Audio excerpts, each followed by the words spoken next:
James playing black and Jerry playing white. This was a quick game, only about 100 moves. Okay.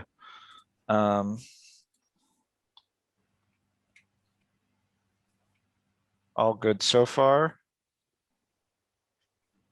Yep, all fine. No mistakes yet. Everything looks great.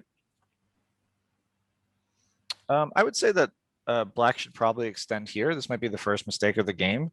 It's not that this is some sort of small move, but if black gets a Panuki on the inside, it's not worth as much as white's Panuki on the outside, because white's Panuki on the outside is not just the points it's capturing, but it's also the influence it exerts on the board. This Panuki isn't really exerting any influence on the board because it's stopped pretty well by this R14 stone.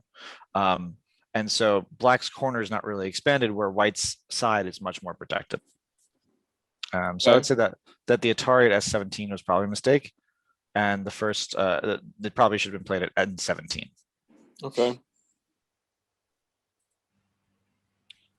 You ended up getting the cut. I will also say, like, if you were to play anything here, you'd probably want to play here, right? Because let's say that white does something like this, you connect. White's going to connect here now. But wouldn't you rather have played, let's see, here? Whereas if the same thing happens, you get to capture the stone. Mm-hmm. Mm-hmm. So it's just more points this way. But yeah, I would definitely, if I were white, I would definitely Atari this stone. It's quite large. You don't want to let it, it pushes black to the second line, and it allows white to get, before white was making fourth line influence, now it's making third line influence, which means there's even more territory it can potentially get. And it's reducing how much black can get. So I definitely think this is a large move. You probably have to answer this move first, but you'll certainly have time to get it. And now your wall here works well with your wall over here.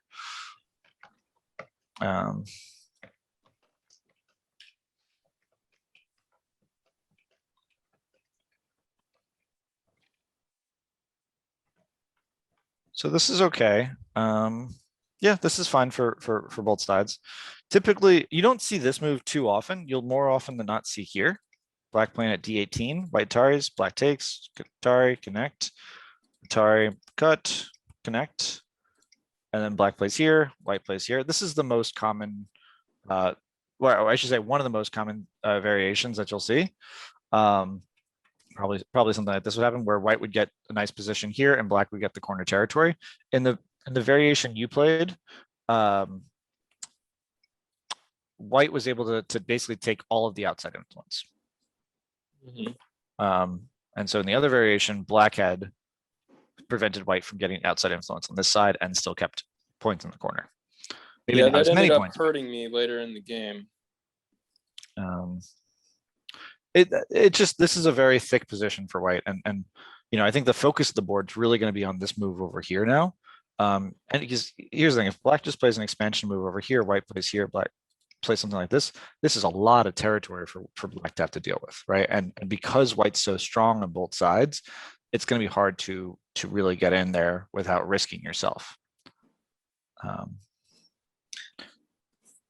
I find often sometimes my games just sort of seem before I realize it, like the opposing player has sort of developed like a very large area that I didn't really see somehow, and that all of a sudden just sort of comes out of nowhere. And I think this is definitely one of those instances.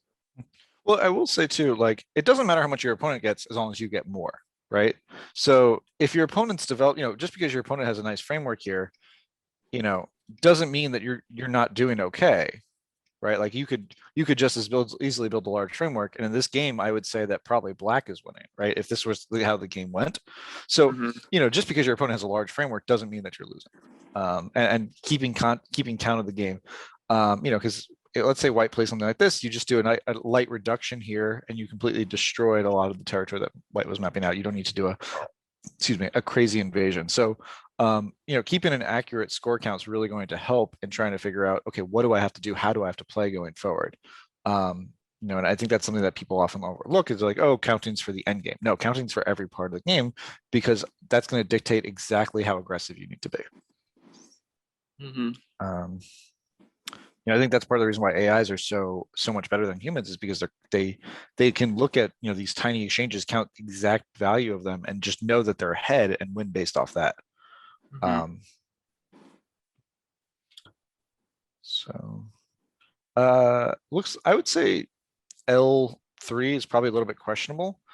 Even though the extension's not terrible from P3, uh, you know, there is still this weakness at N3 you'll have to deal with later on. But realistically, it's making this white group stronger, right? Let's say this white stone was at K3 instead of K4.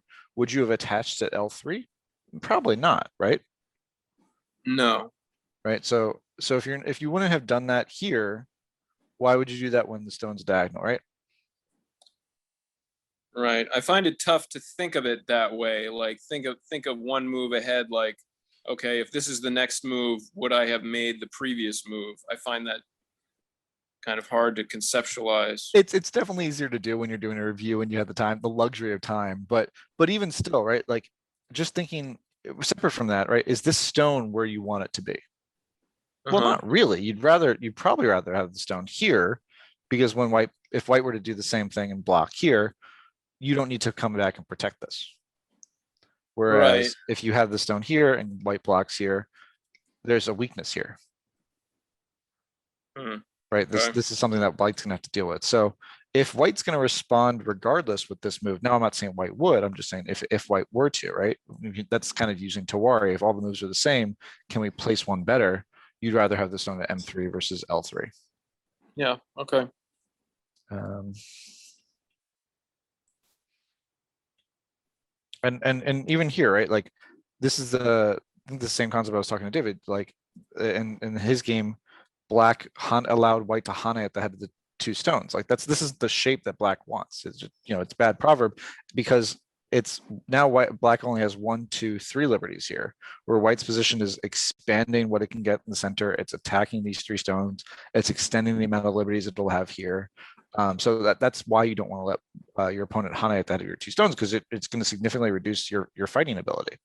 And so you're forced to, you know, kind of play a move like this, whereas you can protect your small territory here, but white gets out and gets a very nice position on the outside, kind of also ruining how much black's going to get here as well.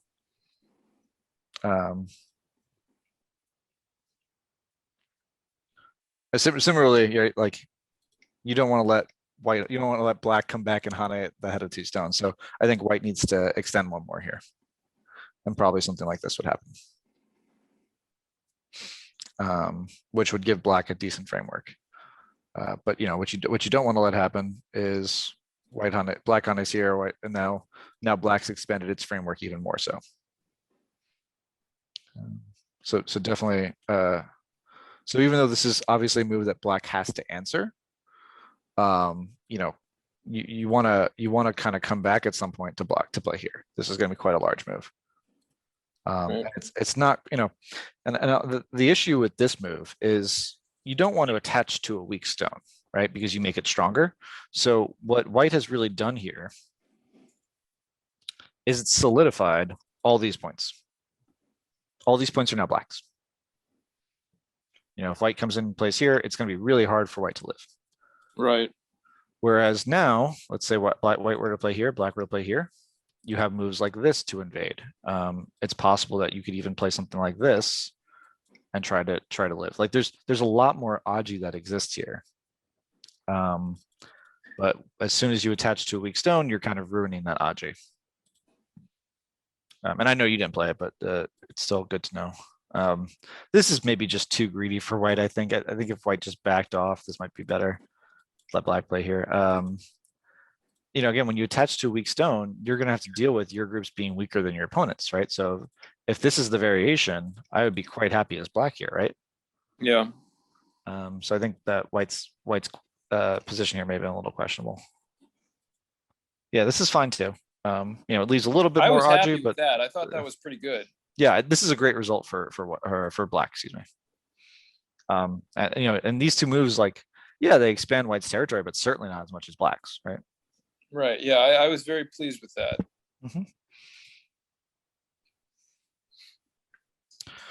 Mm-hmm.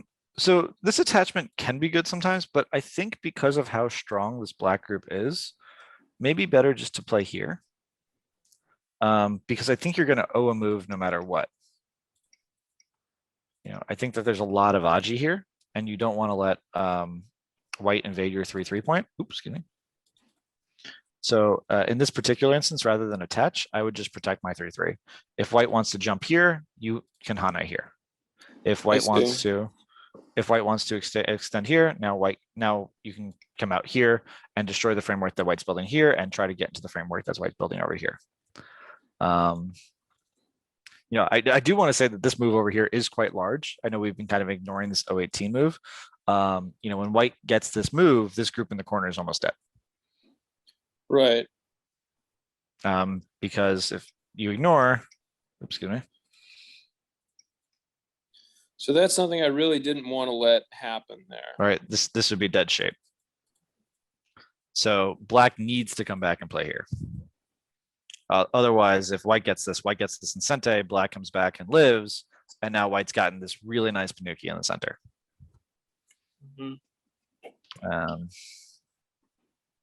Sorry, you were saying something? I don't remember. Okay. But yeah, ignoring this for so long is definitely painful because it's Sente for white. And it's almost Sente for black too, because if black plays here, white needs to block here. Otherwise, black's going to be able to completely destroy white's territory. Mm-hmm. And now, all this territory that white was trying to map out over here is basically gone. Yep. So it's a huge move.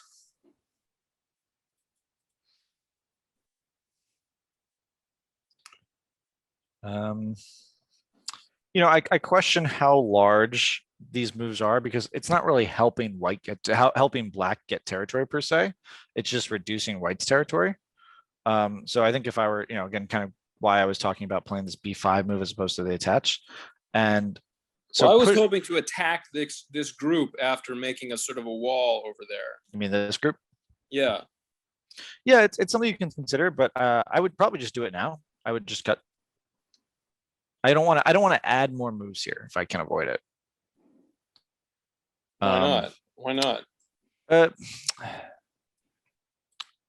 They're not distinctly good exchanges. Is probably the best way to phrase it, right? Because it's possible that later on you could play here and now have a better shape. Like, so if this was the variation and you play here, now white's going to cut, right?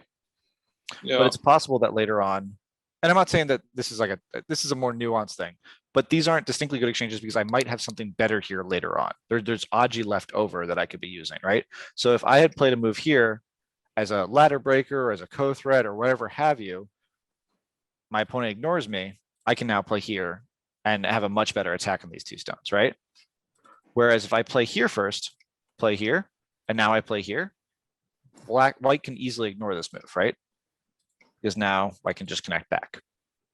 So it's not clear that these exchanges are always going to be good for black. They might be, but it's not 100% clear, and they don't necessarily change the fight over here that much. So this is kind of preserving that Aji for later and using the virtue of having white play here as opposed to Hane here. This is a little bit beyond me. I'm not really following you right now. Basically, what I'm trying to get at is there's Aji left over by not playing those moves, and you have enough strength here to cut. Okay. So don't, just because something's forcing doesn't make it good. It's the higher point of it. Right. Okay.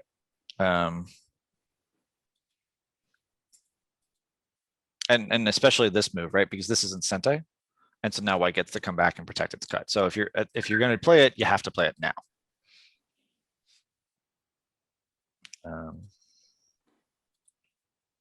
So after this, these three moves now look quite silly, right? Because the whole point of this was to get influence to attack these stones, but now there's no attack.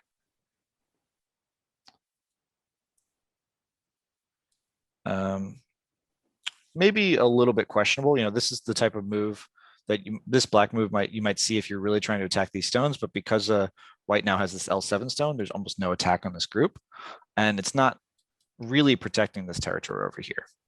you know, it's trying to do a lot of things, and I don't think it's doing anything strong enough, right? So it's trying to reduce what white's going to get up top. It's trying to attack this group a little bit. It's trying to protect this territory over here a little bit, but I don't think it's doing any one thing enough of it to really be good. You know, if I were black here, I'd be more inclined just to protect my territory, like with something like this, or protect my territory over here with something like this. This is kind of the moves that I would be thinking of. Of course, you know, 018 notwithstanding.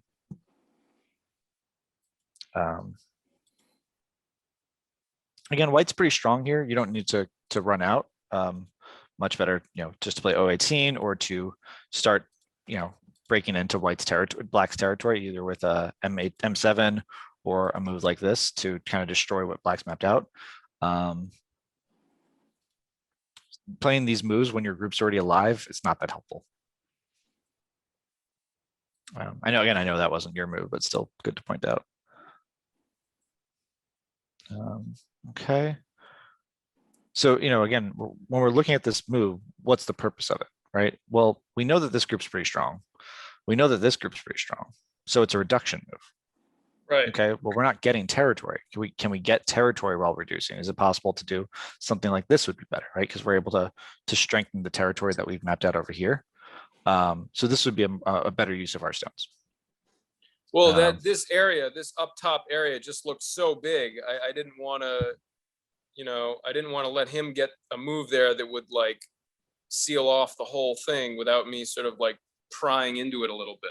Well, so let's say this exchange happened, right? Let's just, you know, for argument's sake, because it definitely changes things a little bit if it doesn't, you know, and we block here, right? Is there any one move that's really going to protect this white territory? Not well. Even if white plays here, because black has these stones over here, it's going to be pretty hard for black to be completely sealed in and not break through at least some of the territory, right? So, you know, when we're looking at the stone, what territory are we trying to stop white from getting? We're trying to stop white from getting this like 8th line territory. Well, white still can get, you know, 6 lines of territory, right? So it's kind of at what point, you know, at what point you're trying to balance breaking into your opponent's territory by also expanding your own. This is not expanding your own, it's just breaking into your opponent's, but it's not breaking into your opponent's severe enough to merit not expanding your own. Is that a good way to think about it? I guess so. No, I mean, if it's not, you know, let me know. I'm happy to explain it. But basically, it's not giving you points. We can say that pretty clearly. You're just saying it's not accomplishing anything. Yeah, but it's distinctly it's not getting you points, and it's not doing enough to take away points from white. It is accomplishing something. It's a reduction, but it's not enough. I see. All right. So when white gets this move, this is now white's territory here becomes a lot more solid. Yep.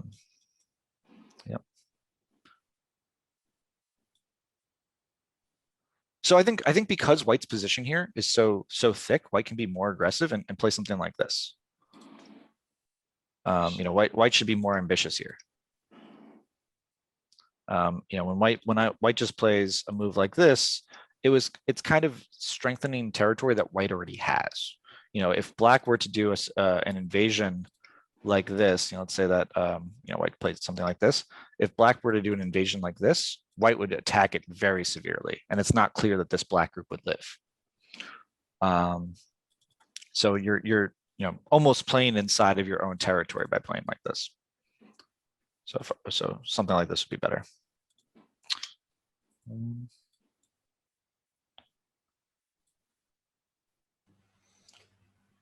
So again, maybe again a little bit questionable these moves by black or these moves by white.